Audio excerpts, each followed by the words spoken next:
In the grand and sprawling tapestry of ancient Egyptian history, certain figures stand out as titans of their time. The builders of pyramids, the conquerors of empires, and the divine rulers who shaped a civilization that endured for millennia. Among these legendary pharaohs, one of the last to wield true, unassailable power was Ramesses III. His reign marks a pivotal, yet often turbulent, chapter in the final years of the New Kingdom. He ascended to the throne during a period of profound uncertainty. It was a time when the world of the late 12th century before the Common Era was collapsing around Egypt, and he would spend his life fighting to hold back the tide. We journey back in time to that late 12th century before the Common Era. This was a world in flux, an age of great migrations, collapsing empires, and widespread conflict across the eastern Mediterranean. The once mighty Hittite Empire had fallen, and great trading cities along the Levantine coast were being razed to the ground. From the west and from the sea, new groups of people were on the move, driven by famine, warfare, or ambition. It was into this chaotic world that Ramesses III stepped, tasked with the monumental duty of defending Egypt's borders, its wealth, and its very way of life against unprecedented threats from all directions. The story of Ramesses III is therefore of critical importance. It is not merely the tale of one king, but the story of Egypt's struggle for survival at the twilight of its imperial glory. His reign is a lens through which we can view the immense pressures facing the ancient world, from mass migrations to economic instability. His victories and his struggles tell us how the mightiest kingdom of its day responded to a global crisis. Understanding his time on the throne is essential for comprehending the transition from the interconnected world of the Bronze Age to the more fractured and localized era that followed for centuries. Our exploration of this fascinating reign will touch upon several central themes that defined his rule and its legacy. We will examine the constant state of war that consumed much of his 31 years on the throne, as he battled mysterious invaders known as the Sea Peoples. We will investigate the severe economic turmoil that gripped Egypt, leading to the first recorded labor strike in history. We will delve into the dark world of palace intrigue and a deadly conspiracy that ultimately sought to end his life. And finally, we will see how modern science has unlocked ancient secrets held within his very remains. To piece together the life and times of this last great warrior pharaoh, we will proceed with the calm, meticulous discipline of a scholar, reconstructing Ramesses III from the surviving evidence recovered and deciphered over the last 2 centuries. Our most substantial source is the mortuary temple at Medinet Habu, where vast inscriptions, ordered carved by the king, record campaigns, offerings and triumphs, shaping how he wished his reign to be remembered. Within these walls we find reliefs and texts that present military campaigns and a carefully crafted vision of kingship, a cohesive window into royal self-presentation at the twilight of Egypt's imperial power. Beyond stone, delicate papyri, surviving 3,000 years, reveal the inner workings of the state. Records from the tomb builder's village at Deir el-Medina preserve desperate pleas for overdue rations, a stark sign of economic distress and administrative strain that tested the state's capacity to provide. We also consult his final resting place and physical remains, the Valley of the Kings, the royal tomb, and the journey of his mummy, ultimately housed in the Egyptian Museum in Cairo. For centuries, a dark secret about his final moments lay concealed, revealed only through modern forensic technology. CT scans and DNA analysis have begun to unlock details hidden by ancient mummification. This documentary asks four fundamental questions. How did he secure Egypt's borders and maintain authority for over 3 decades? Why did the state weaken from within despite victories? Who conspired to assassinate him, and why? And what can 21st century science reveal about the man, his family, and his violent death?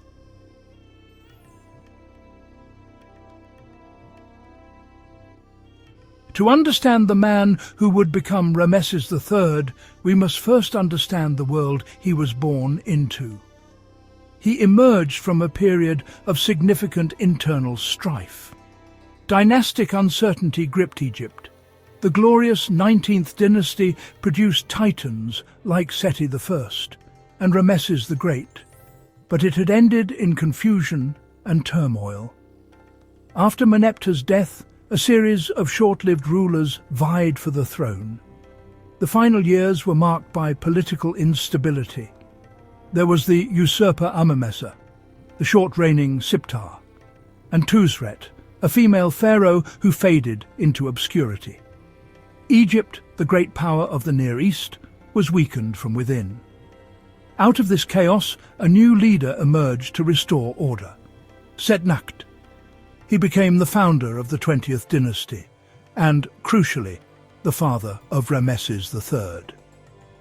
His origins are mysterious. He was not of direct royal lineage. Most likely he was a high-ranking military commander. He seized power to end internal conflicts and re-established a strong central government. His reign was brief, only a few years, but his key achievement was securing a stable succession for his son. So Egypt would not slide back into anarchy. Ramesses III was born into this restoration. His birth name, Ramesses, means Ra has fashioned him. The name deliberately evoked Ramesses II. It harked back to a time of unquestioned Egyptian power and prestige. This naming was no accident, a clear statement of intent from Setnakht. The new dynasty positioned itself as the true successor to the Ramesside Golden Age. The young prince was not just a son and heir. He was the living symbol of a promise to return Egypt to its former glory. A heavy burden for any child. His family life reinforced this dynastic legitimacy. His mother was Queen Timerines. From a young age, the prince was surrounded by the pomp and ceremony of the royal court. Setnakht's primary mission was to stabilize the kingdom by ensuring his heir was seen and accepted as the rightful future ruler of the two lands. Every public appearance, every religious rite the prince attended was a carefully managed piece of political theatre, designed to erase the memory of recent instability, and to present the new ruling family as divinely ordained and destined to rule for eternity.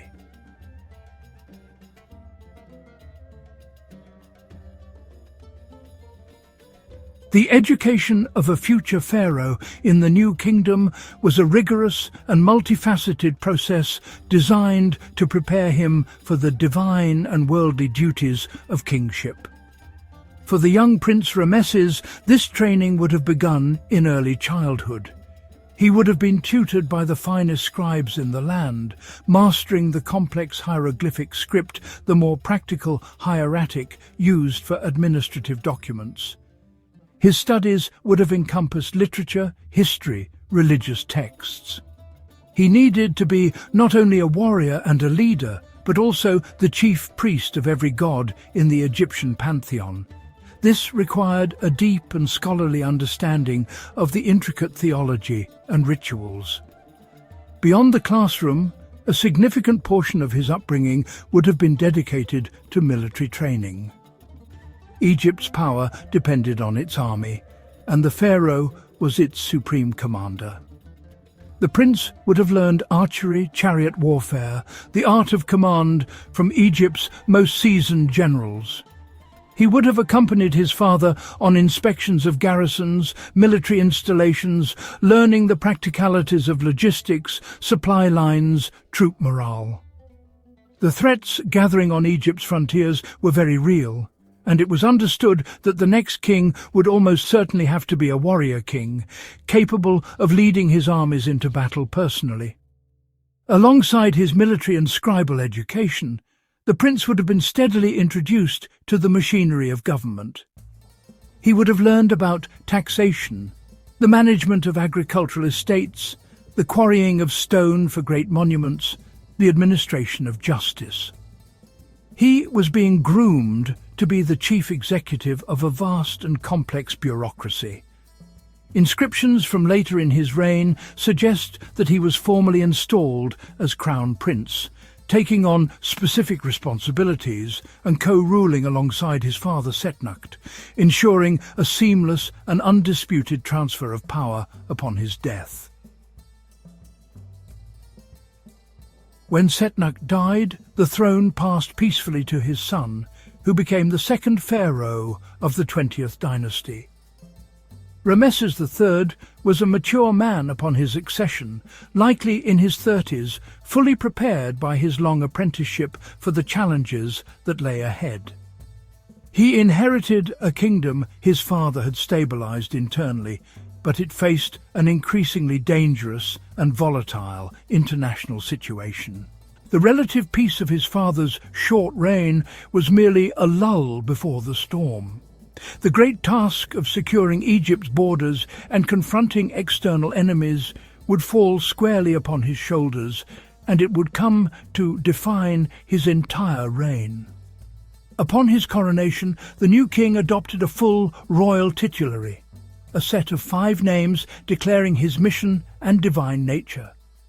He was crowned Uzamatra Meriamun, meaning the justice of Ra is powerful, beloved of Amun. This name echoed the throne name of Ramesses the Great, deliberately linking him to the most celebrated pharaoh of the new kingdom. A powerful statement of legitimacy and a promise to rule with the same strength and success. His initial domestic policies focused on restoration and consolidation. He honored his father with a grand burial in the Valley of the Kings. He immediately initiated ambitious building projects, expansion of his mortuary temple at Medinet Habu, work at the great temple complex of Karnak. These constructions were not just acts of piety. They were essential for a new pharaoh. They provided employment for thousands of craftsmen and laborers. They stimulated the economy. They served as permanent, highly visible propaganda, reinforcing his authority and devotion to the gods across the land. The political landscape he surveyed from the throne was deeply intimidating. To the west, Libyan tribes were massing, increasingly bold in their incursions into the fertile lands of the Nile Delta. To the northeast, the land bridge into Asia was threatened by unrest and the movement of displaced peoples. And from the north came the most terrifying threat, the coalition of mysterious raiders known as the Sea Peoples. The key sources, including the great inscriptions at Medinet Habu, make it clear he knew his reign would not be one of peace. It would be a reign of constant, brutal, existential war.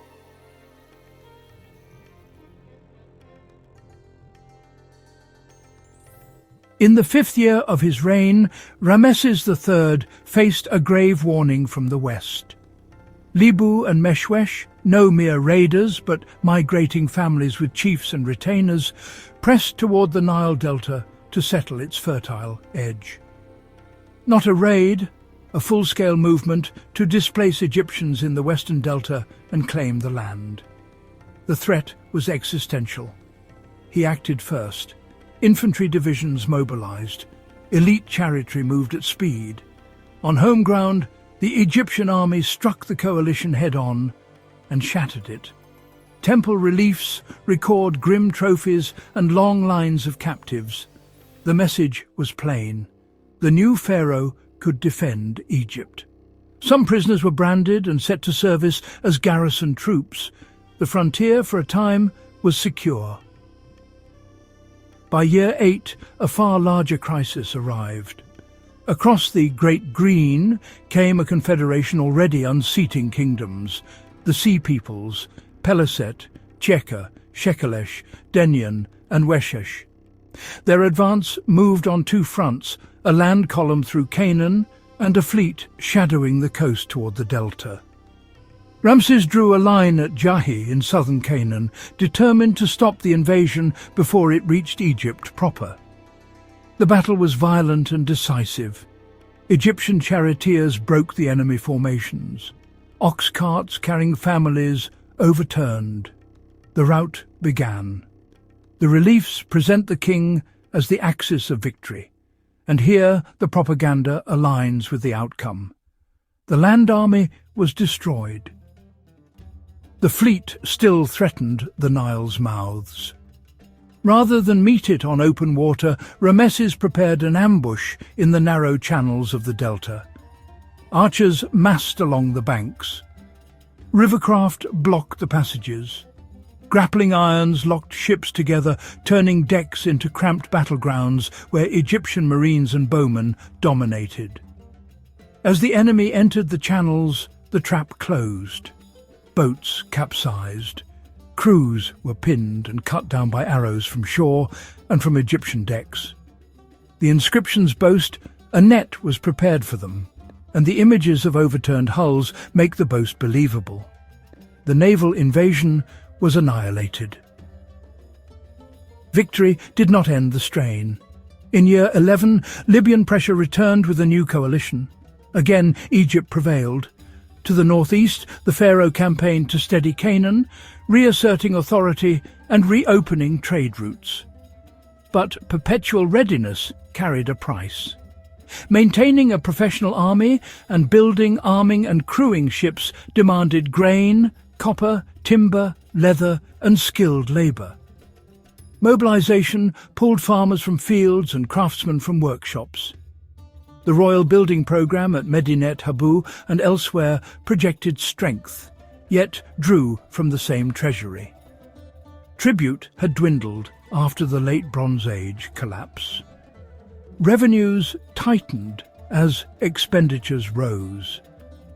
By the end of these wars, Egypt had survived what destroyed its neighbours, but at the cost of a slow bleed of resources that would strain administration, unsettle rations, and test the pharaoh's ability to uphold Ma'at. Ramesses III earned the title of the last great warrior pharaoh. His victories held the line. Their cost foreshadowed the cracks to come.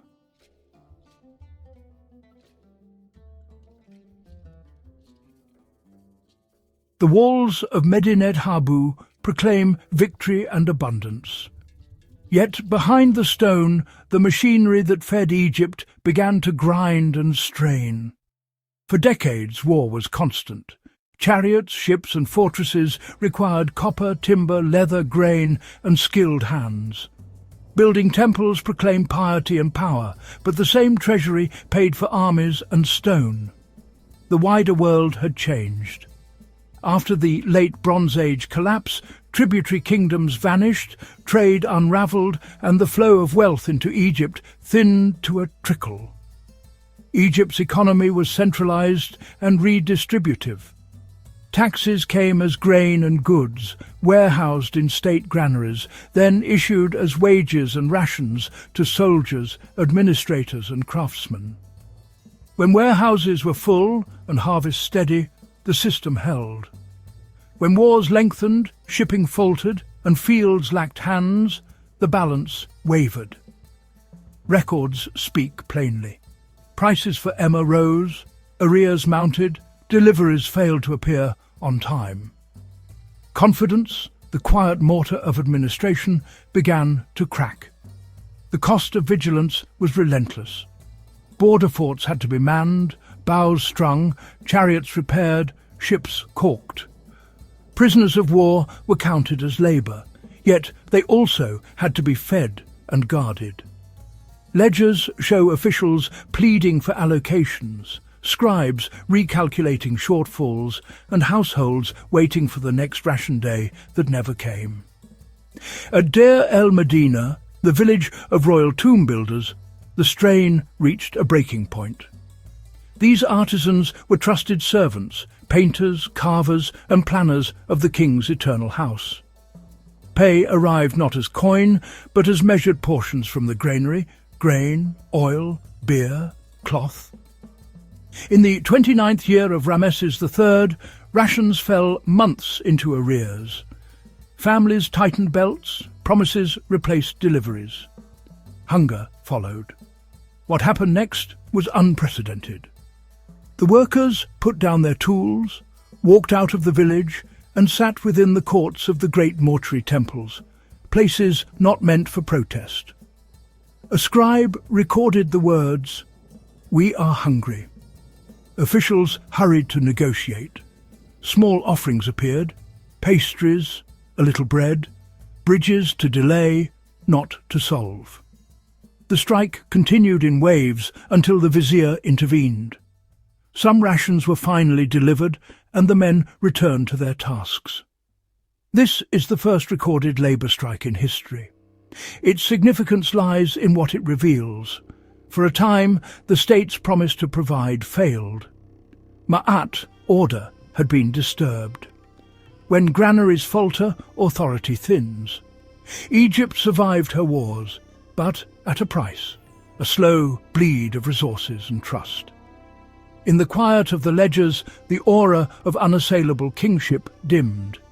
Within palace walls, ambition found room to breathe. Whispers became plans. In the shadows of the royal harem, a plot took shape, one that would test the king, his household, and the very idea of order itself.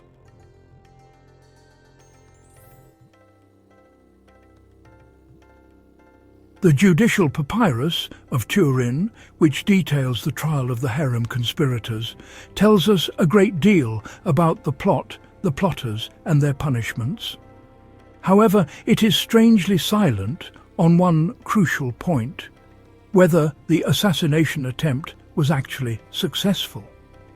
The legal proceedings were convened by Ramesses III, but he is referred to in the past tense as the Great God. This ambiguity has led to centuries of scholarly debate. Did the aging pharaoh survive the attack, only to die a short time later from his injuries or natural causes, having just enough time to order the prosecution of his enemies? Or was he killed outright, with the trial being conducted posthumously by his successor, Ramesses IV? For a long time, the historical record provided no clear answer.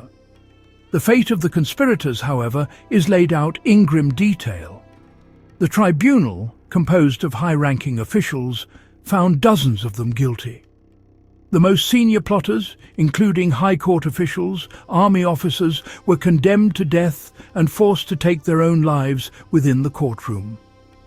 Others faced severe mutilation, having their noses and ears cut off, a punishment designed to bring public shame and mark them as criminals for life. Prince Pentuer, the young man for whom the conspiracy was launched, was also found guilty. The papyrus notes cryptically that he took his own life, suggesting he was either compelled to commit suicide or was executed in a manner befitting yet condemning his royal status. The state exacted its revenge with brutal finality. After his death, Ramesses III was mummified and laid to rest in his grand tomb in the Valley of the Kings, KV 11. Like many royal tombs, his was plundered in antiquity, and his mummy was moved by priests during a later period to a secret cache at Deir el-Bahri, alongside other great pharaohs like Seti I, to protect it from further desecration. It was here that it was rediscovered in the late 19th century. For over a century after its discovery, the mummy was examined by scholars and physicians, yet it held its secret close. There were no obvious outward signs of violence. The body appeared to be that of a man in his mid-60s who had died peacefully, leaving the question of his assassination tantalizingly unanswered. Ancient embalmers carefully preserved the king's body for the afterlife, and in the process may also have concealed signs of foul play.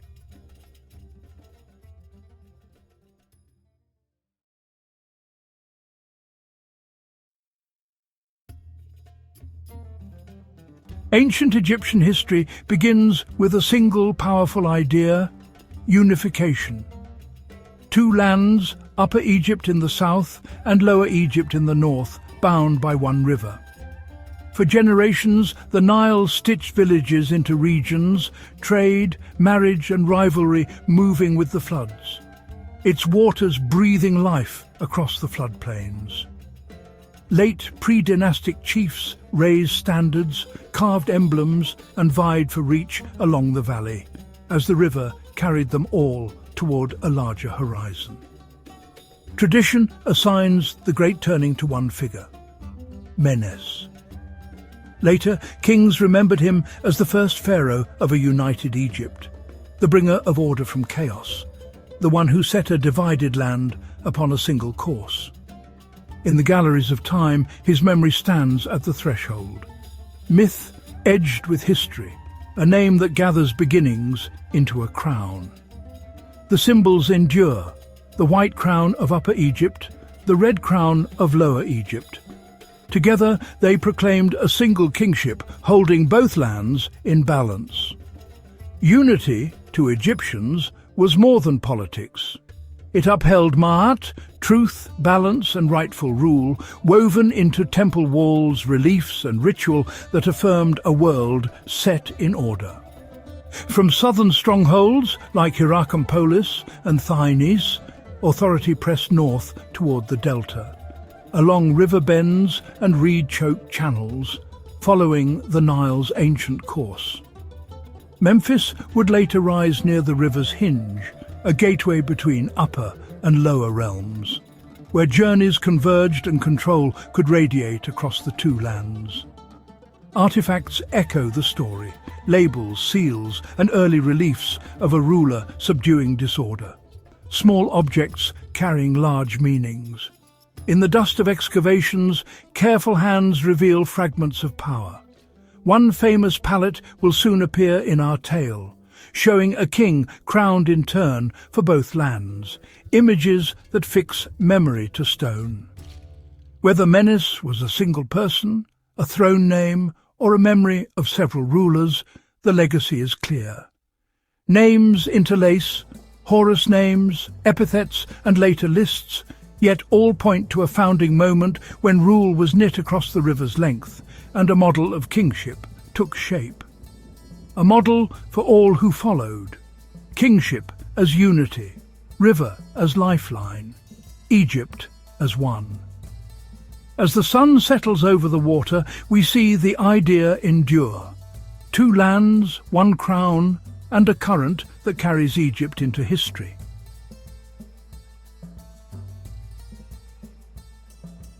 Our story comes largely from later writers: Manetho in the 3rd century BCE and Herodotus in the 5th, who credit Menes with uniting Egypt and founding Memphis. They cast him as conqueror, lawgiver, cultural hero. The combined white and red crowns became the sign of unity, a kingship that upheld Ma'at as much as it governed land. Yet the simplicity of that tale masks a problem. Contemporary records that explicitly name a king called Menes are scarce, and so the question endures. Was Menes a single historical person, or a later construct that bundled unification into one emblematic figure? Early kings bore several names: Horus names, Nebti names, and personal names. Many Egyptologists suspect that Menes was a personal name used for another king, preserved in later memory, while formal titulary shifted across reigns. Our earliest king lists are retrospective, useful, but not eyewitness. The Palermo stone preserves year names and events from early rulers. Abydos and Saqqara list later standardized sequences for the First Dynasty. Contemporary labels show Syrinx with Horus names, rarely a clear Menes spelled out. The personal name Meni, Men, may underlie Hor-Ahar's identities in later memory.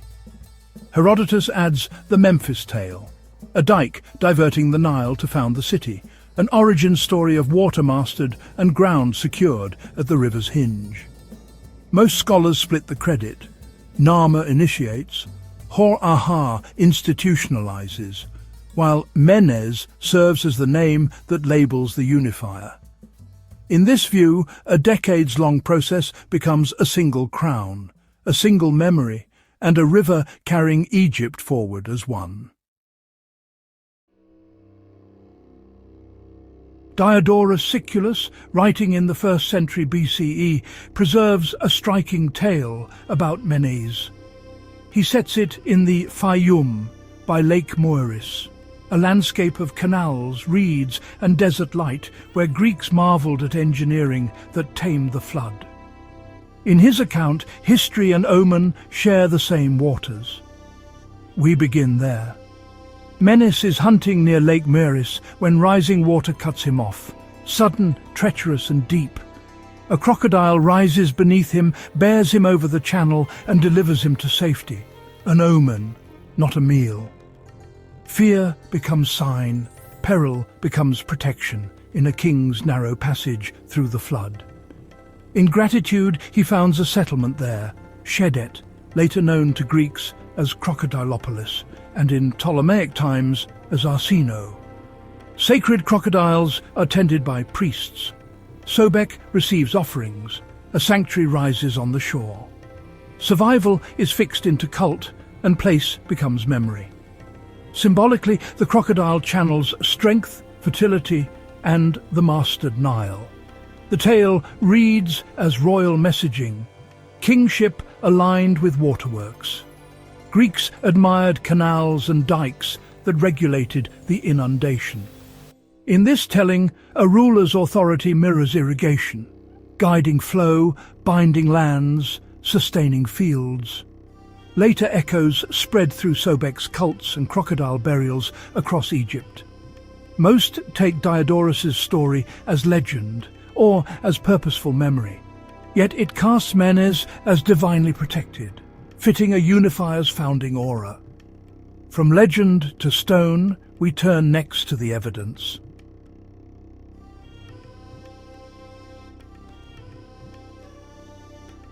The Narmer palette, found at Hierakonpolis, anchors Narmer's claim.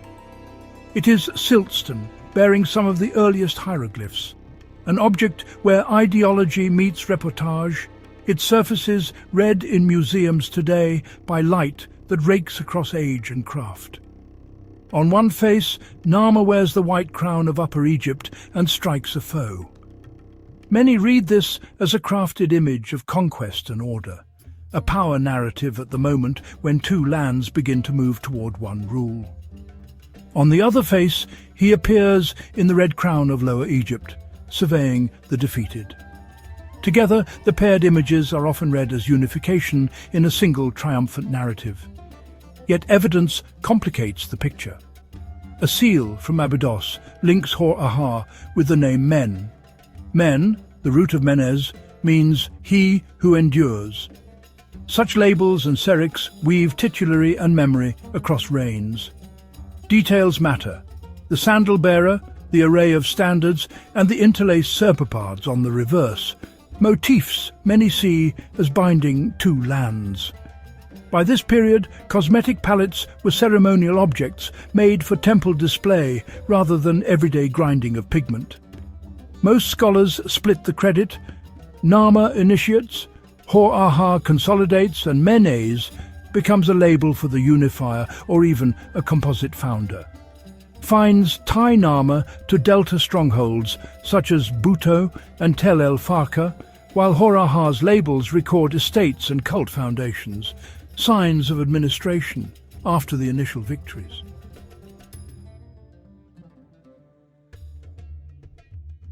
Archaeology offers the most direct, if often ambiguous, evidence. In trenches and storerooms, careful hands lift sherds, ceilings and bone.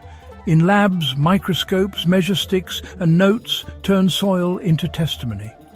From field to table, fragments gather into a picture of authority taking shape along the Nile. At Abydos, in the el-Kab fields, lie the tombs of the First Dynasty.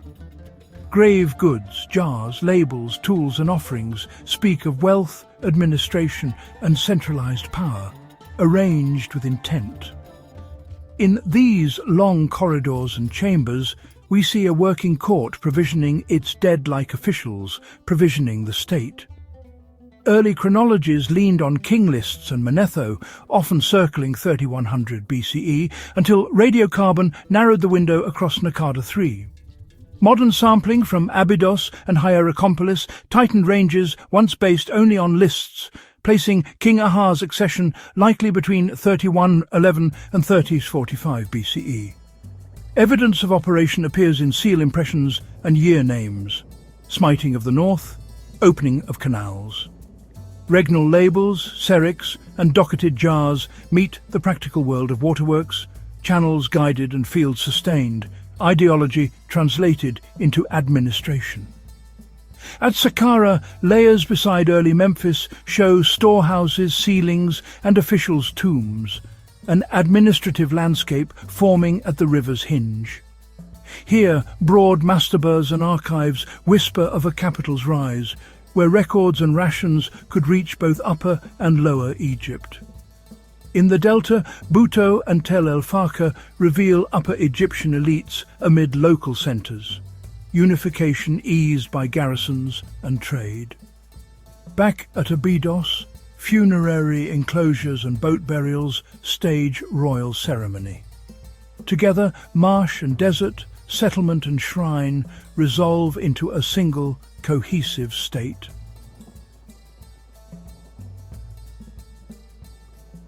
Thinis, named by ancient lists, stands near Abydos, a first centre of rule. Its exact site hides in desert edges, yet its force is evident. From this southern base, authority rides the Nile north, while an early Memphite tradition gathers at the river's hinge, an administrative counterweight where two lands meet. Unification births the machinery of state. Seals, labels and docketed jars speak in orderly lines. Scribes tally rations, domains and work gangs. Writing matures from ritual signs into tools of office. Taxes, inventories and orders, may it translated into paperwork that keeps grain and people moving. With records comes reach. A unified court mobilizes labour, quarries, brickyards and building crews, so modest shrines and enclosures rise from plans, not happenstance. Workshops refine stone vessels and fine linens. Craftsmen turn raw material into prestige that signals power. Networks widen beyond the valley. Expeditions to Sinai for copper and turquoise, to Nubia for gold and cattle, to the Levant for timber and oils. Boats and caravans link marsh and desert. The Nile's current-binding storehouses, way stations and tall jars sealed for the king. Ideology hardens into habit. The king appears as Horus upholding Ma'at. Provincial elites mirror royal facades, titles and ceilings. Standard weights, jars and labels, smooth taxation and rations. Patterns set now that will guide Egypt for 3,000 years.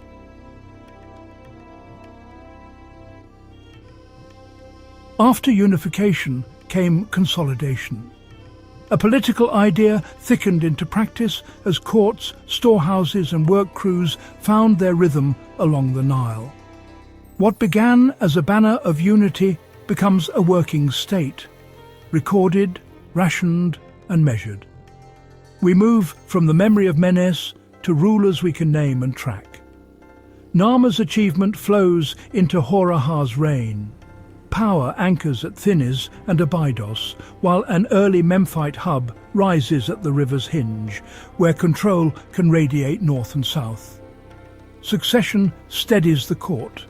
Jer, then Jet. Merneith appears as regent, and possibly ruler in her own right. Den follows with vigorous administration, then Anejib, Zemerkhet and Qua close the line, each leaving tracks in labels, sealings and tomb programs. Bureaucracy thickens. Seals, labels and docketed jars speak in orderly lines. Officials carry titles tied to granaries, workshops, domains and estates. Serics frame royal names beneath Horus as accounting turns into the language of the state. The economy hums along the river. Grain moves in, surplus moves out. Workshops refine stone vessels and fine linens, prestige goods signal authority. Ideology meets practice. The king is Horus upholding Ma'at. Mortuary cults expand.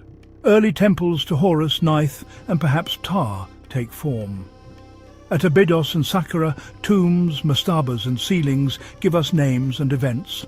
Den's sandal label and smiting scene, Merneith's precinct. By Dynasty's end, templates are set. Capitals in tandem, bureaucracy as backbone, ideology as glue, monuments as message, preparing our turn to the summation.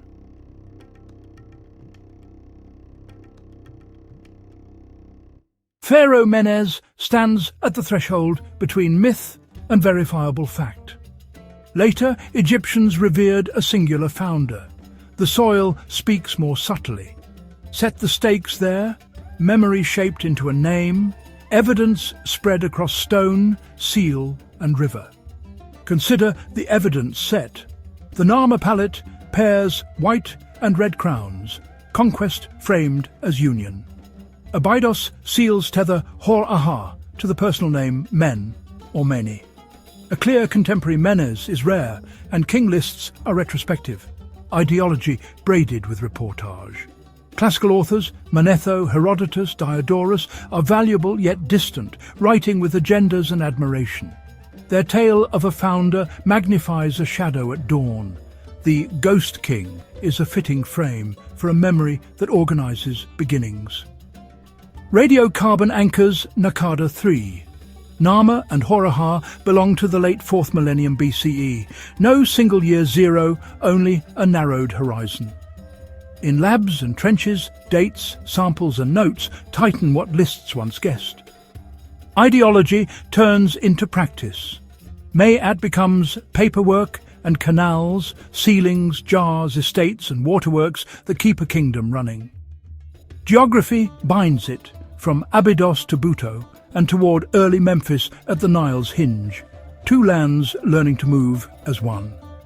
Scholars cluster around three views: Menés as Narmer, Menés as Hor-Aha, where Men or Meni underlies later memory, or Menés as a founder label for a decades-long process. Weigh evidence over legend. Menés remains a meaningful memory that packages unification, while archaeology distributes credit among real rulers. Let the river carry both.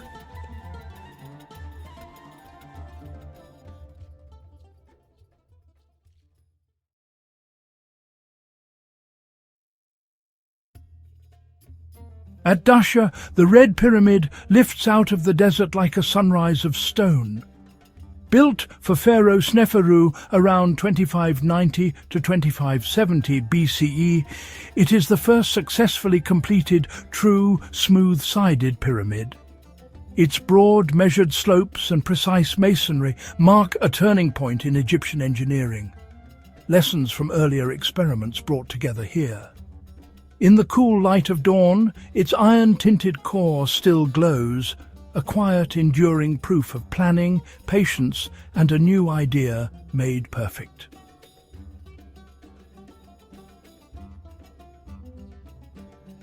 Why Dasha? Here, the desert plateau sits on solid limestone bedrock, stable, dry, and unyielding. After Meidum's collapse on sand and tuffler, foundations came first. The site lies close enough to the Nile for easy haulage, yet high enough to rest on firm ground. Quarries at Dahshur and nearby cliffs supplied abundant core stone. With those lessons and a capable administration, surveyors could level the ground and move stone along short, straight routes. Quarry to river, river to ramp, ramp to rising courses. Dahshur made a true pyramid practical. Fourth Dynasty, Early Old Kingdom. In the late years of Sneferu's reign, after Meidum and the Bent Pyramid, a final project rose at Dahshur, the Red Pyramid. It was the third phase of a deliberate building program. Lessons carried forward, problems designed out. A shallower 43-degree slope, firm bedrock, and a disciplined supply of Dahshur core stone with Tura casing.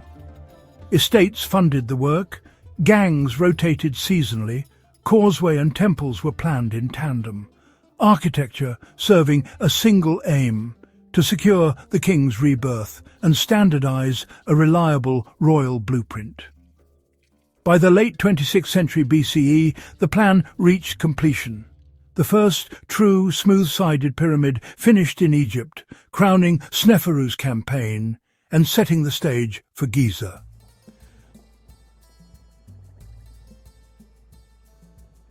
At Dahshur, the Red Pyramid began at the ground. Builders cut a shallow trench around the footprint and filled it with water, the simplest, truest level. From that waterline, they measured down, shaving the bedrock until the base was perfectly flat. Then the first course was laid. Massive blocks seated tight, corners squared to the cardinal points, locking the pyramid's geometry to a stable, immovable platform. The king was at the apex of a complex bureaucracy, with the vizier as his chief administrator.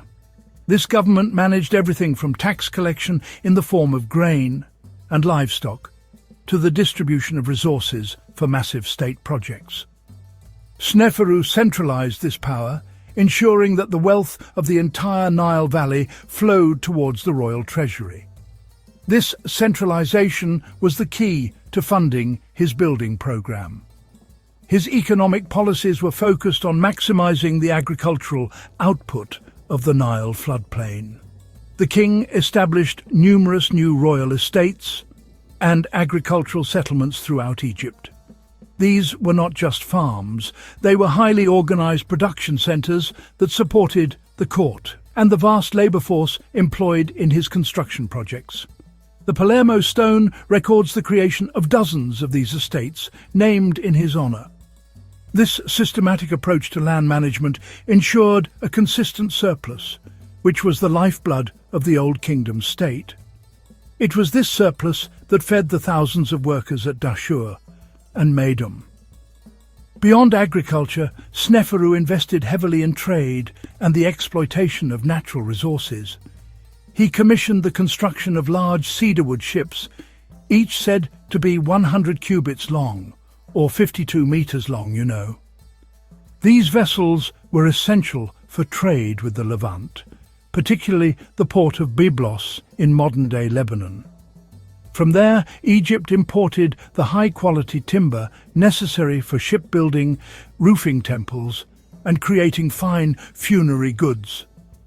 This international trade brought not only materials but also prestige and wealth, further enhancing the king's power and the resources at his command. The administration of the state was also refined. Sneferu appointed his own sons and trusted officials to key positions. The title of vizier, the highest office after the king, was held by his son Nefermat, and later by another son, Khanefer. This practice of placing royal family members in charge of the state apparatus ensured that the king's will was carried out directly. This tightly controlled, family-run government was capable of organizing logistical feats that were previously unimaginable, transforming the kingdom into a perfectly integrated machine for building monuments.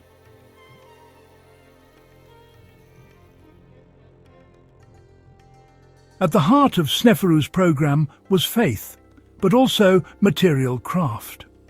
The Red Pyramid's core is local, iron-rich limestone, a warm red that gives the monument its modern name. In antiquity, that core was wrapped in brilliant, polished Tura limestone, white as sunstruck chalk, so the pyramid gleamed like a star on earth.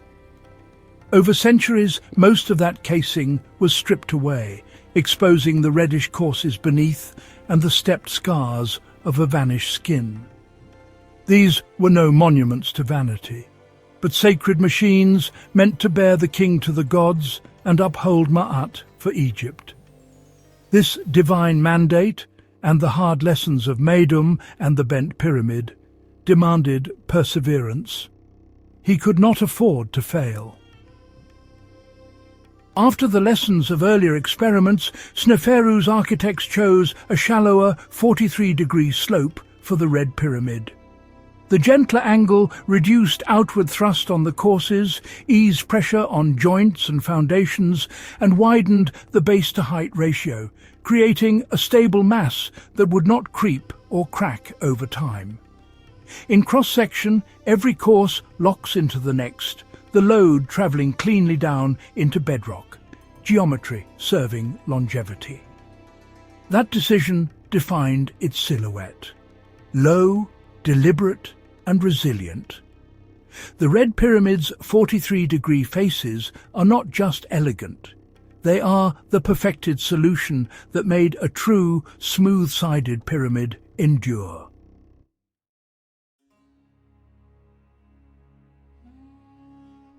On the pyramid's north face, an elevated entrance opens above the desert.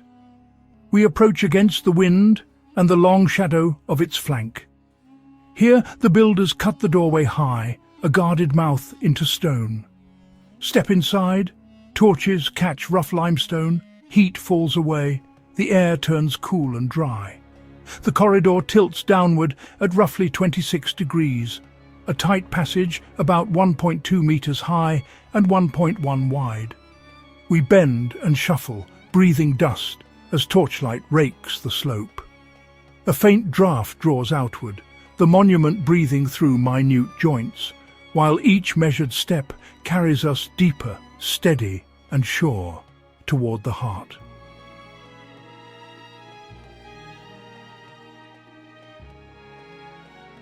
Inside Sneferu's bent pyramid, the route advances through two solemn antechambers, each roof corbelled, course upon course stepping inward to shed the mountain's weight into the walls. Look up. The ceiling climbs more than 10 meters, and the space answers with a gentle, lingering echo, subtle reverb, stone acting like an instrument, tuned by geometry. In cross-section, each overhang guides stress away from the void, layer catching layer until the load meets solid stone. Two corbelled antechambers lead at last to the final burial chamber, an architecture of safety, height and quiet acoustics. These lessons, stable slopes, firm foundations and corbelled roofs to relieve pressure, armed the builders for their third attempt. The stage was set for a masterpiece. When the Red Pyramid's chambers were first opened in the 19th century, they appeared starkly empty, no intact sarcophagus in place. Contemporary reports describe scattered human remains in the fill, a skull, vertebrae, ribs, recorded without secure archaeological context. Osteological notes suggest a middle-aged male, yet identity remains unproven. Nothing links the fragments conclusively to Sneferu. One interpretation is robbery. Later intrusions, broken containers, and disrupted deposits implying desecration over time. Another holds that this was a cenotaph, that Sneferu lay elsewhere, perhaps within the bent pyramid. leaving Dasha's Red Pyramid symbolically empty. With no inscriptions and no confirmed coffin, the evidence is tantalizing, yet incomplete. Engineered to guard a king, these chambers still guard a mystery. The Red Pyramid's faces were set to the cardinal points with remarkable precision, within a tiny fraction of a degree.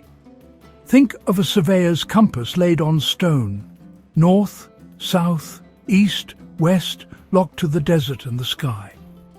How did they do it? By watching the northern sky, observing circumpolar stars that never set, and fixing true north by their nightly circles. Repeated sightings, patient measurements, then pegs in the ground and lines in the dust. This geometry was not mere technique, it was devotion. Aligning to the imperishable circumpolar stars bound Sneferu to eternity, while the east and west faces received sunrise and sunset like a daily rite. Stone, sky and king held in one unerring line. The Red Pyramid gets its modern name from the stone itself. Up close, the core is a warm, ruddy limestone. Iron-rich blocks quarried here at Dashur. Step back at golden hour, and the whole monument seems to glow. A quiet ember in the desert, announcing Sneferu's perseverance made permanent. Once this pyramid gleamed brilliant white. A fine Tura limestone shell wrapped the red core in polished light. Over centuries, most casing stones were stripped for later building, revealing the reddish heart beneath and leaving the stepped scars of a vanished skin. Quarry to monument was a disciplined routine. Blocks were cut and roughly dressed. Crews hauled them on wooden sledges over wetted tracks. Ramps of mud brick and rubble rose with the structure. Thousands moved in rhythm, measured, patient, relentless. Meanwhile, the casing demanded precision. Tura limestone was cut to tight tolerances, ferried across the Nile by boat and inched into place. As the core climbed, masons laid each course to the slope, then dressed and polished the face to a seamless sheen. At the summit would have stood the pyramidion, the capstone. Some propose fine limestone, others a gilded mantle that caught the sun. We cannot point to the original today, it has not survived, but the idea endures. First light striking a radiant point, binding Sneferu to Ra's daily rising. A symbolic apex, not merely an architectural one. Today, the white is gone, but the red endures. From a slow aerial drift, you see the exposed core, course by course. The labour remains visible in every block. Once radiant, now weathered, yet still the monument of a king who perfected the pyramid.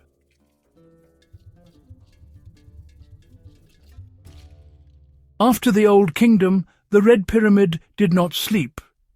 Its story continued in stone, layered by reuse, loss and rediscovery, leaving the monument we see today. In later eras, casing blocks were prized away for new works. Medieval quarrying stripped the bright Tura limestone, exposing the red core beneath and leaving talus mounds at the base.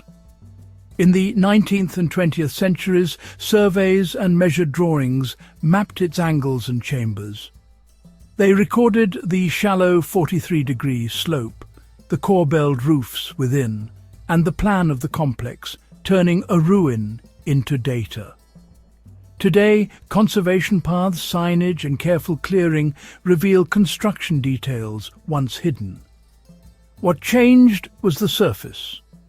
What we learned was the method, how the first true pyramid was made, unmade, and documented for the ages. In the desert light, its serene plains endure, stone made certain, time made calm. Stand at sunset and listen. What will outlast us? The answer glows on the horizon.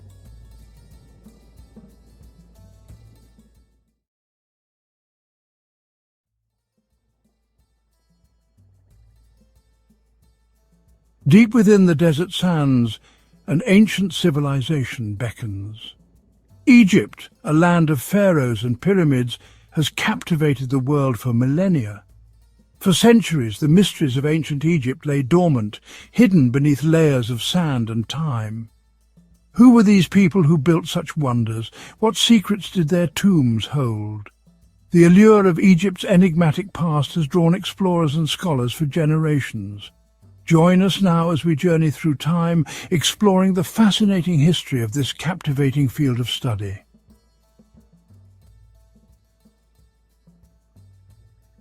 Our exploration begins in antiquity, where early explorers and scholars first attempted to decipher the mysteries of ancient Egypt.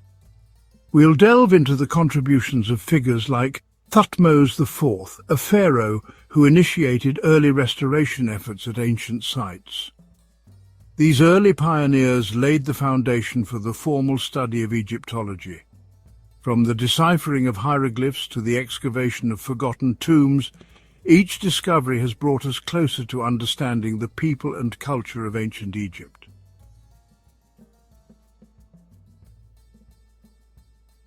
Our journey into Egyptology begins not with an outsider, but with a pharaoh himself. Thutmose IV, a ruler during Egypt's glorious New Kingdom, was drawn to the grandeur of the past. He took a particular interest in the great Sphinx of Giza, a colossal statue already ancient in his time. Thutmose, seeing a symbol of both power and mystery, ordered its excavation. Thutmose's initiative marked an early awakening of interest in Egypt's ancient past.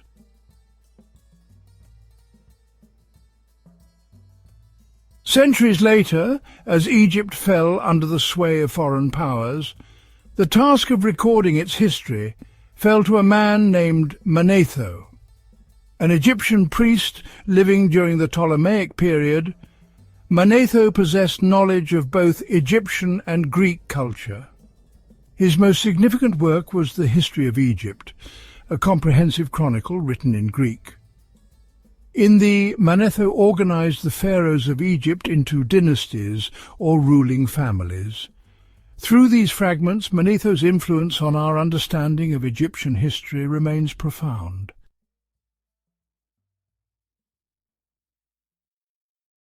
The Ptolemaic period, though marking the end of native pharaonic rule, ironically ushered in a new era of engagement with ancient Egypt. The Ptolemies, keen to legitimize their rule, embraced Egyptian culture and traditions. It was during their reign that the famous Rosetta Stone was created in 196 BC. This accidental find would revolutionize the study of ancient Egypt, paving the way for the decipherment of hieroglyphs and the birth of modern Egyptology.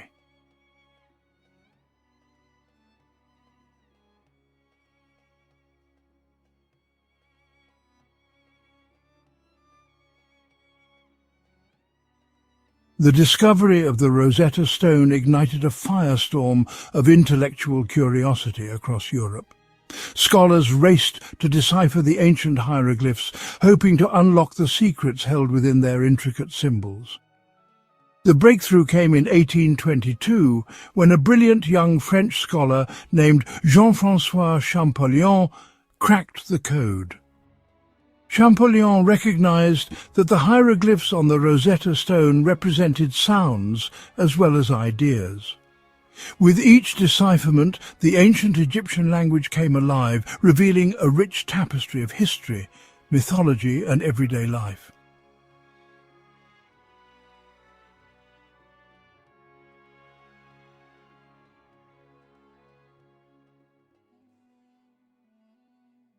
While Champollion's work illuminated the written word, a new generation of explorers and archaeologists ventured into the deserts and tombs of Egypt. Among these pioneers was Sir William Matthew Flinders Petrie, a British archaeologist often hailed as the father of scientific archaeology. Petrie revolutionized the field of archaeology with his meticulous approach to excavation and recording. His insistence on recording even the smallest details laid the foundation for modern archaeological practice.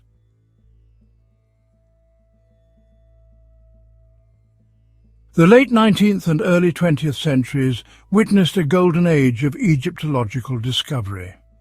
Armed with Champollion's decipherments and inspired by Petrie's methods, archaeologists from around the world flocked to Egypt. Expeditions unearthed a wealth of artifacts, from colossal statues and intricate jewellery to everyday objects. One discovery, however, would capture the world's imagination like no other: the tomb of Tutankhamun. The discovery of Tutankhamun's tomb, largely intact and filled with a dazzling array of golden treasures, became a global sensation.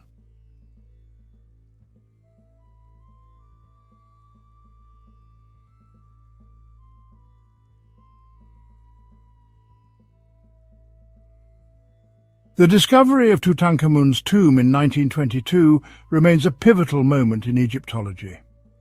The world held its breath as Howard Carter peered into the tomb's antechamber. Inside, Carter and his team found over 5,000 artifacts. Golden chariots, carved furniture, alabaster lamps and chests of jewellery filled the tomb. At the heart lay Tutankhamun, his mummified remains in nested coffins, culminating in the iconic golden mask.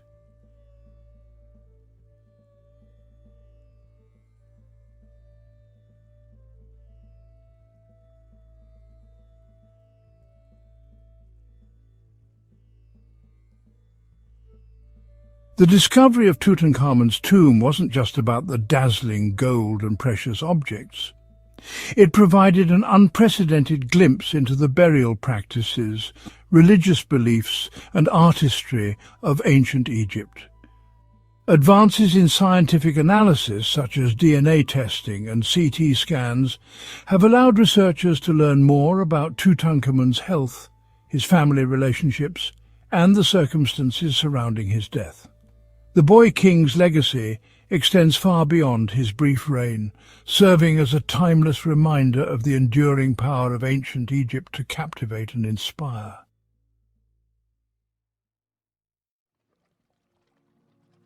Tutankhamun's tomb was just one of many royal tombs in the Valley of the Kings. This valley near Thebes served as the final resting place for New Kingdom pharaohs. Giovanni Belzoni discovered Seti I's tomb in 1817, its walls adorned with vibrant paintings. These discoveries have painted a vivid picture of ancient Egyptian beliefs and rituals.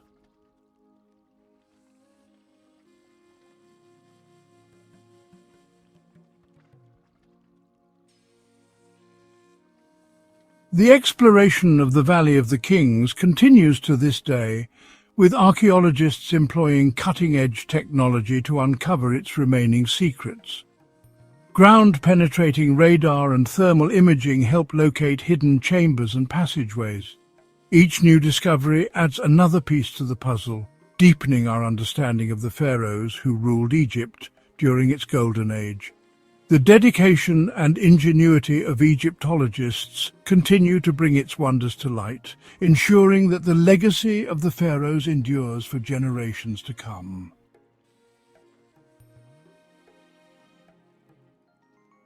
As our understanding of ancient Egypt has grown, so too has the need to protect its fragile legacy. The sands of time, while concealing Egypt's treasures, also pose a threat, as do environmental factors and human activity. To safeguard its heritage, the Egyptian government established the Ministry of State for Antiquities in 2011. This institution oversees all archaeological work in Egypt. The ministry also combats the illicit trade in antiquities, recognizing each looted artifact as an irreplaceable loss.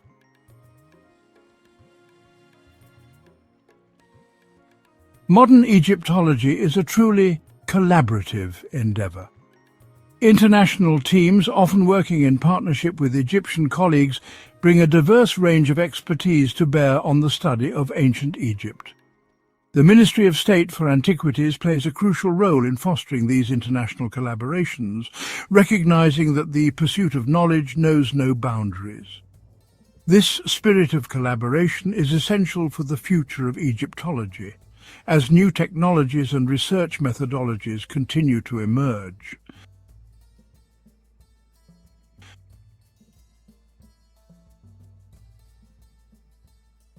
Egyptology, though rooted in the study of the past, is a constantly evolving field.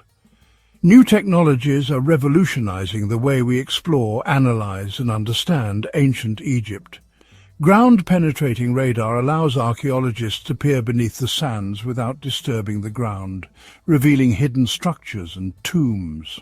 Satellite imagery helps identify potential archaeological sites from space, guiding researchers to areas of interest. And in the laboratory, DNA analysis and other scientific techniques provide unprecedented insights into the lives, health, and even the appearance of ancient Egyptians.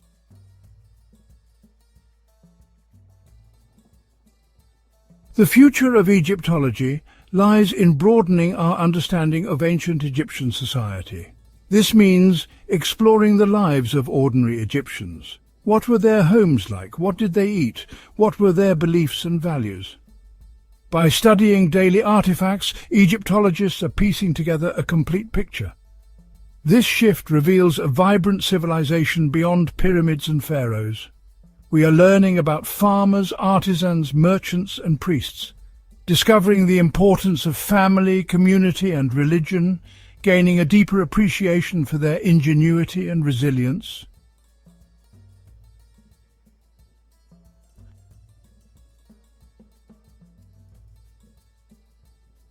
As we delve into Egypt's past, we face a crucial challenge: preserving its fragile heritage for future generations. Climate change, pollution, and mass tourism threaten ancient sites and artifacts. Rising groundwater levels erode the foundations of temples and tombs along the Nile. The number of visitors to sites like the Giza Plateau strains these ancient structures. Protecting Egypt's heritage requires a multifaceted approach involving the government, international organizations, and the global community. This includes conservation efforts, sustainable tourism, and raising awareness. By working together, we can ensure the wonders of ancient Egypt inspire future generations.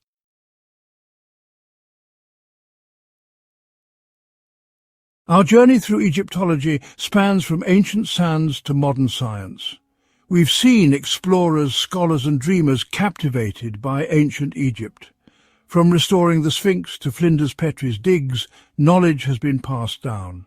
The Rosetta Stone unlocked the voices of the past. We've stood in awe within Tutankhamun's tomb. Modern technology is revolutionizing our understanding of ancient Egypt.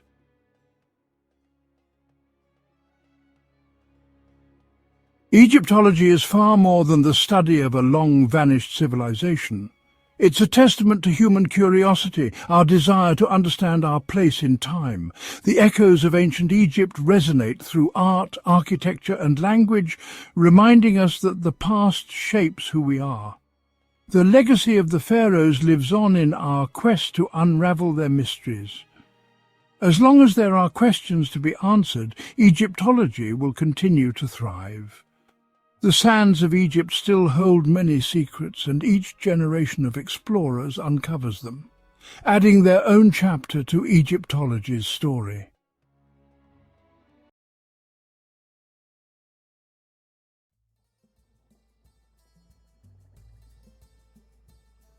The sands of Egypt hold more than just ancient ruins and buried treasure. They whisper stories of a civilization that thrived for millennia.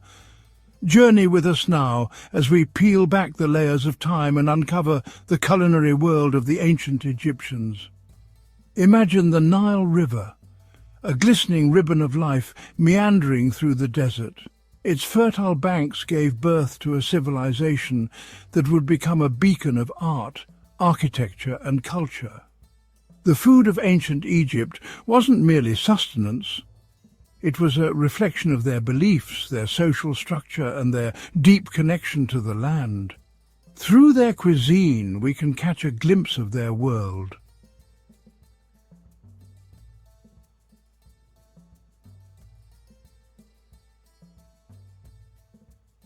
Their culinary legacy, much like their towering pyramids, stands as a testament to their ingenuity and sophistication.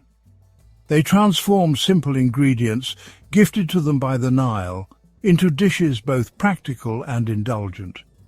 They understood the art of flavour, the delicate dance of herbs and spices, and the importance of preserving food in a land where the sun blazed relentlessly. It's time to uncover the secrets of their kitchens, explore the ingredients that graced their tables, and discover the flavours that tantalized their palates. Join us as we embark on a culinary adventure through time. Prepare to be transported back in time to a world where food was more than just sustenance. It was a celebration of life itself.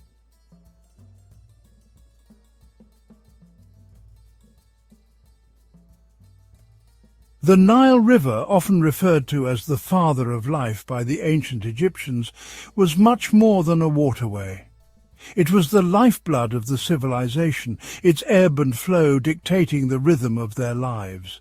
Wheat, barley and emmer, these grains, nurtured by the Nile's annual floods, were the staples of their daily bread. Bread, in its various forms, was the cornerstone of their meals, a testament to the land's generosity.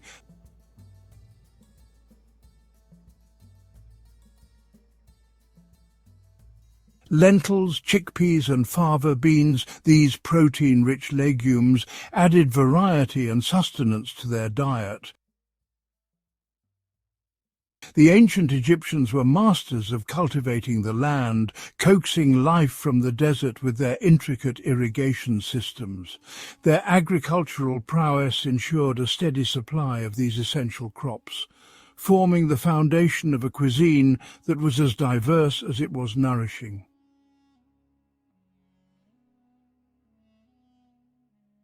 Onions, garlic and leeks, these pungent bulbs, added depth and complexity to their dishes. Lettuce, cucumbers and radishes, these refreshing vegetables, provided a welcome respite from the desert heat. Dates, figs and pomegranates, these sweet treats, offered a burst of natural sugar and were enjoyed fresh or dried. The Nile Valley, with its fertile soil and predictable floods, provided the ancient Egyptians with a rich tapestry of flavours. They embraced the land's offerings, incorporating a variety of vegetables and fruits into their diet, creating a cuisine that was both flavourful and nutritious.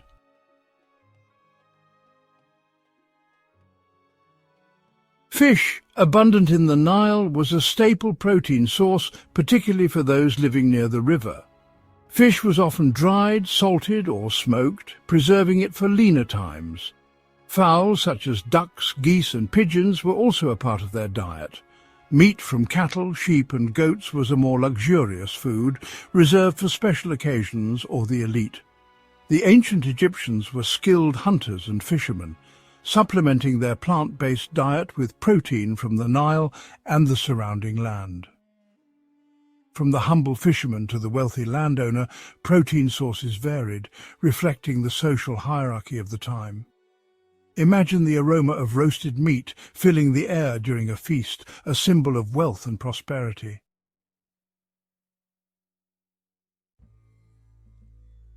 While the common people of Egypt relied on the Nile's bounty for their sustenance, the pharaohs and the elite enjoyed a lavish and diverse diet. For the pharaohs, food was not merely fuel. It was a symbol of their status, power, and divine right to rule. Spices like cumin, coriander and saffron imported from distant lands infused their dishes with exotic aromas and tastes. Honey, a symbol of wealth and luxury, was used liberally to sweeten their food and drinks. The pharaohs dined on delicacies that were beyond the reach of ordinary Egyptians.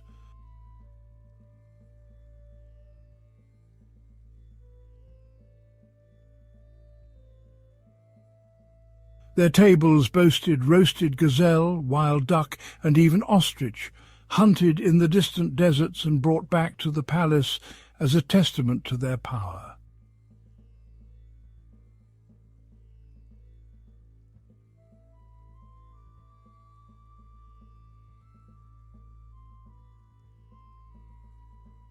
Wine, a symbol of celebration and abundance, flowed freely at these lavish banquets. Sweets, made with honey, dates and figs, provided a sweet ending to their extravagant meals. The pharaoh's meals were a far cry from the simple fare of their subjects. Their diets were a reflection of their wealth, power, and access to resources that were beyond the reach of ordinary Egyptians. The pharaoh, considered a living god, had access to the most exclusive and luxurious foods, a diet designed to reflect his divine status. His meals were prepared by a dedicated team of cooks who adhered to strict rituals and guidelines to ensure their purity and quality.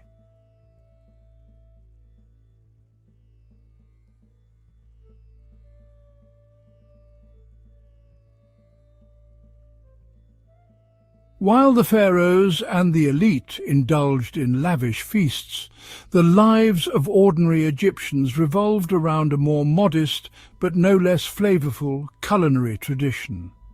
Imagine bustling marketplaces, filled with the sights, sounds and smells of daily life, where farmers brought their produce, fishermen their catch, and bakers their freshly baked bread. The common people, while not privy to the exotic ingredients that graced the pharaoh's tables, possessed a deep understanding of how to transform simple, locally sourced ingredients into satisfying and flavorful meals. They understood the art of preserving food, drying fish and meats in the scorching desert sun, pickling vegetables in vinegar and salt, ensuring that nothing went to waste. Their meals were a celebration of the Nile's bounty, a testament to their resilience and their ability to adapt to the challenges of their environment.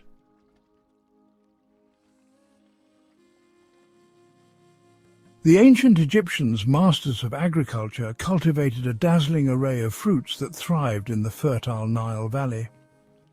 Dates, with their sticky sweetness and chewy texture, were a staple food, a source of natural sugar and energy. Dates were enjoyed fresh, dried, used to sweeten cakes and breads, or even fermented into a mildly alcoholic beverage. Figs, plump and bursting with juicy sweetness, were another beloved fruit. Figs were eaten fresh, dried into chewy treats, or used to make jams and preserves.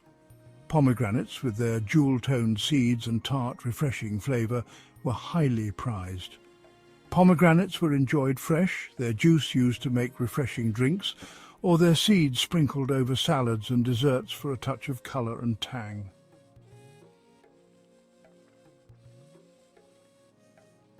Grapes, cultivated in vineyards that stretched along the Nile Delta, were a symbol of abundance and celebration. Grapes were enjoyed fresh, dried into raisins, or most famously fermented into wine, a beverage enjoyed by both the living and the dead. Watermelons, with their juicy, refreshing flesh, provided a welcome respite from the desert heat. Watermelons were enjoyed fresh, their juice quenching thirst and providing much-needed hydration under the scorching sun. These fruits, gifts of the fertile Nile Valley, were more than just food to the ancient Egyptians. They were symbols of life, abundance, and the generosity of the gods. They were woven into the fabric of their daily lives, their flavors enjoyed by pharaohs and peasants alike.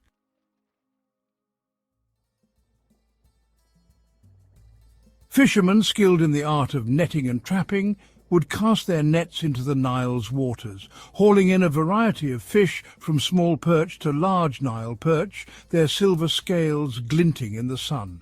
Fish, a valuable source of protein, was prepared in a variety of ways. It was grilled over open fires, baked in clay ovens, dried in the sun, or salted and preserved for leaner times. While fish was a staple for many, meat was a more luxurious food, reserved for special occasions or for those who could afford it. Cattle, sheep and goats, Domesticated animals that grazed on the fertile land along the Nile provided a source of meat, milk and hides. Hunting, while not as prevalent as fishing or animal husbandry, also played a role in providing meat for the Egyptian table.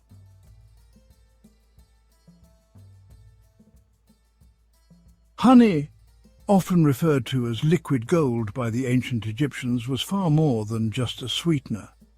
It was a symbol of purity, a gift from the gods and a prized ingredient in their culinary repertoire. Honey was used to sweeten cakes, pastries and desserts, adding a touch of luxury to their otherwise simple fare. But honey's role in ancient Egyptian cuisine extended far beyond sweetening. It was used as a glaze for roasted meats, its sweetness caramelizing over the fire, creating a rich, flavorful crust. Honey was also used as a preservative, its antibacterial properties extending the shelf life of fruits, vegetables, and even meats.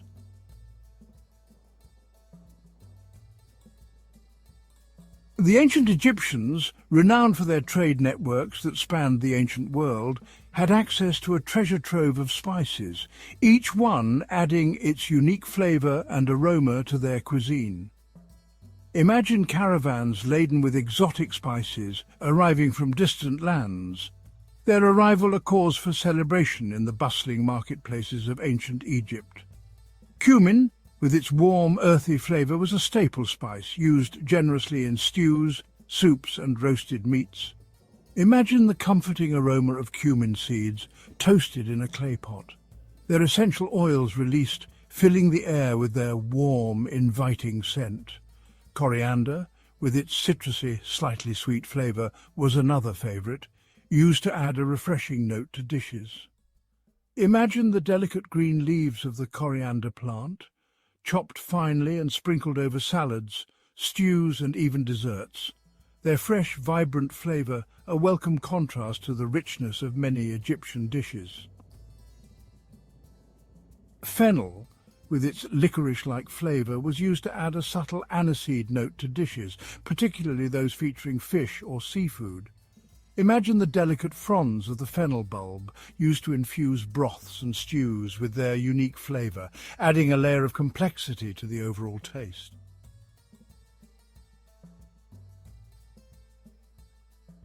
The ancient Egyptians were remarkably innovative in their culinary practices. They developed techniques for preserving food and brewing beverages. Fermentation was well understood by the ancient Egyptians. They used it to create beer, a staple drink. Bread making involved sourdough starter, giving bread its tangy flavor. They also created sweets using honey, dates, figs and nuts. These innovations left an indelible mark on the world of food and drink.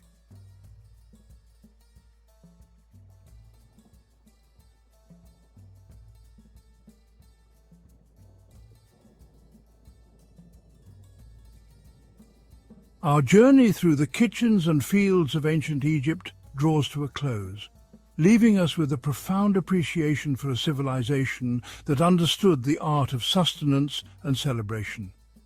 We've explored the bounty of the Nile, from its humble grains to its succulent fruits, witnessing how these simple ingredients were transformed into meals that nourished both body and soul.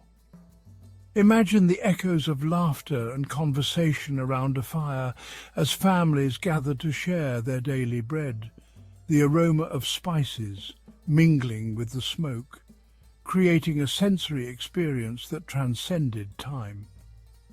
Food wasn't merely fuel for the ancient Egyptians. It was a thread that wove together the fabric of their society, connecting them to the land, their gods, and each other. We've delved into the grand feasts of the pharaohs, where exotic delicacies and imported spices were a testament to their power and influence. Yet, even amidst such opulence, the essence of Egyptian cuisine remained rooted in the land's bounty, a reminder that even the most powerful rulers were ultimately dependent on the Nile's generosity. From the humblest farmer to the mighty pharaoh, food played a pivotal role in shaping the lives, beliefs, and traditions of this remarkable civilization. Their culinary legacy, much like their towering pyramids, stands as a testament to their ingenuity, resourcefulness, and deep-rooted connection to the natural world.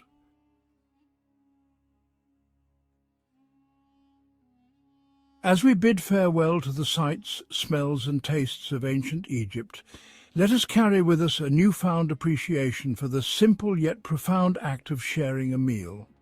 Their story reminds us that food is more than just sustenance.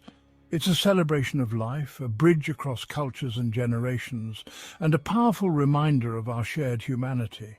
The echoes of their culinary traditions can still be heard in the cuisines of modern Egypt and beyond, a testament to the enduring legacy of a civilization that understood the true meaning of a life well lived, one shared with loved ones, around a table laden with the fruits of the earth. Their story is a reminder that even as time marches on, the fundamental human need for nourishment and connection remains unchanged. So the next time you break bread with loved ones, take a moment to appreciate the legacy of the ancient Egyptians, whose culinary innovations continue to enrich our lives today. Their story, etched in stone and whispered by the desert winds, reminds us that even the grandest civilizations are built upon the simple foundation of a shared meal.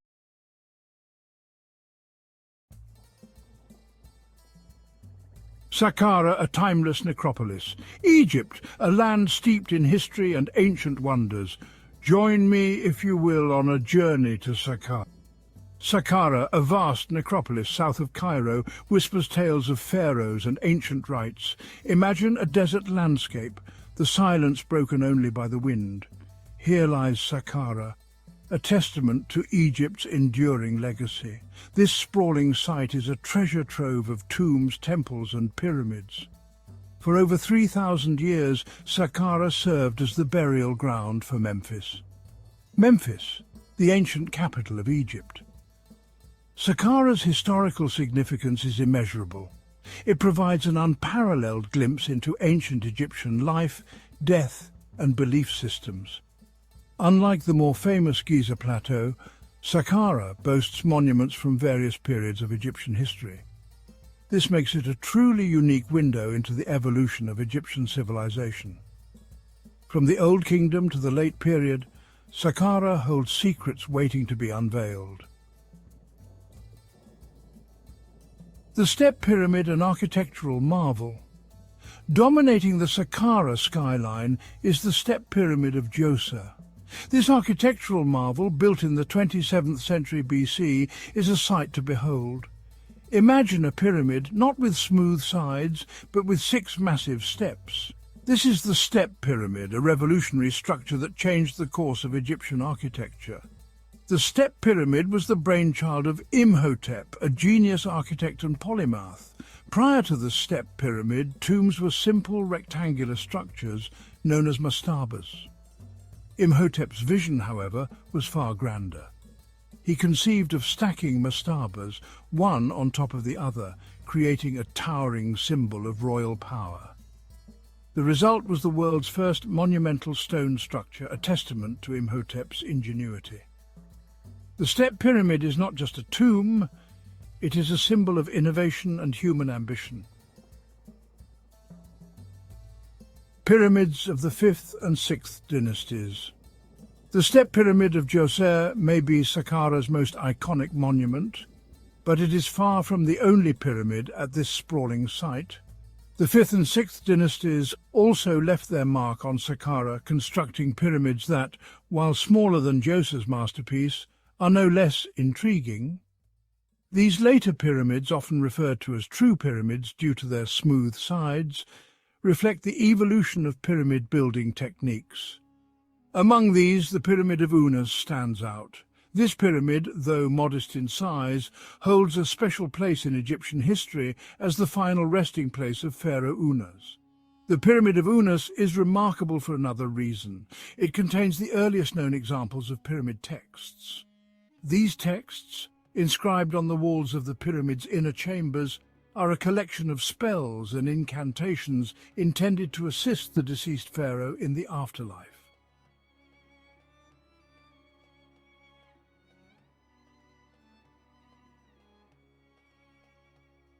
Unveiling the secrets of the Serapeum. Deep beneath the sands of Saqqara lies another wonder, the Serapeum. This subterranean complex, a labyrinth of tunnels and chambers, served a unique purpose. It was the burial ground for the Apis bulls. To the ancient Egyptians, the Apis bull was no ordinary animal. It was considered a living embodiment of the god Ptah, the patron deity of Memphis. When an Apis bull died, it was mummified and interred in the Serapeum with great ceremony. These burials were lavish affairs, accompanied by offerings of food, jewellery, and other precious objects. The Serapeum's discovery in the 19th century caused a sensation. The massive granite sarcophagi, some weighing over 60 tons, contained not only the mummified remains of the bulls, but also a wealth of artifacts that provided invaluable insights into this ancient cult.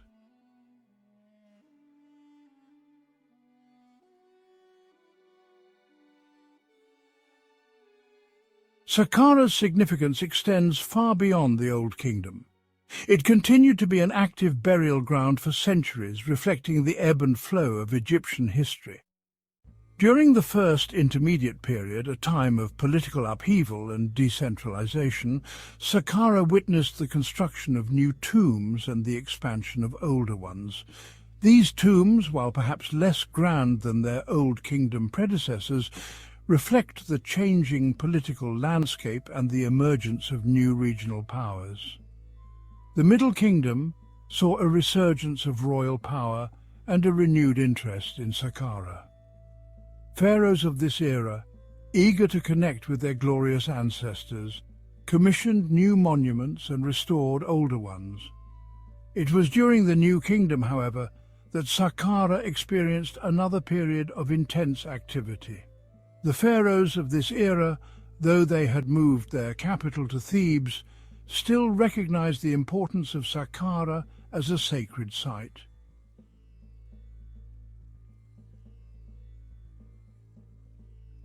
While the pyramids and the Serapeum may be the most famous attractions at Saqqara, the site is also home to hundreds of tombs belonging to high-ranking officials, priests, and other members of the elite. These tombs, often elaborately decorated with scenes from daily life, offer a fascinating glimpse into the lives of the people who lived and worked in ancient Memphis. The walls of these tombs are covered in vibrant paintings and intricate carvings, depicting everything from hunting and fishing expeditions to religious rituals and funerary banquets. These scenes are not merely decorative. They served a symbolic purpose, providing the deceased with provisions and entertainment in the afterlife. They also offer us a window into the beliefs, values, and daily activities of the ancient Egyptians. Saqqara, despite centuries of exploration, continues to surprise and amaze archaeologists. In recent years, a series of remarkable discoveries has captivated the world and underscored the site's enduring importance. In 2020, for example, archaeologists unearthed a vast cache of over 100 beautifully painted wooden coffins, many still sealed after more than 2,500 years. These coffins, containing the mummified remains of men, women and children, provide a unique glimpse into ancient burial practices and religious beliefs. The discovery of new tombs and artifacts at Saqqara is not a rare occurrence. The site is vast, and much of it remains unexplored. Each new find adds to our understanding of this ancient necropolis and the people who lived and died there. Saqqara, an open-air museum. Today, Saqqara is a UNESCO World Heritage Site and one of Egypt's most popular tourist destinations, but it is more than just a collection of ancient monuments. It is a living museum, a place where the past is still very much present. As you wander through the site, you can almost hear the echoes of the pharaohs and imagine the rituals that once took place here. Saqqara's open-air setting enhances its allure, allowing visitors to experience the site in its natural environment. The vastness of the necropolis, the silence of the desert, and the sheer age of the monuments create an atmosphere that is both awe-inspiring and humbling. Whether you are an archaeologist, a history enthusiast, or simply someone with a thirst for adventure, Saqqara is a destination that is sure to leave a lasting impression. Saqqara, with its timeless pyramids, its subterranean secrets, and its vibrant tomb paintings, stands as a testament to the ingenuity, artistry, and enduring legacy of ancient Egypt. It is a place where the past is not dead and buried, but very much alive, waiting to be discovered and understood. So the next time you find yourself in Egypt, make sure to visit Saqqara. Walk among the pyramids, explore the tombs, and let the spirit of this ancient necropolis transport you back in time.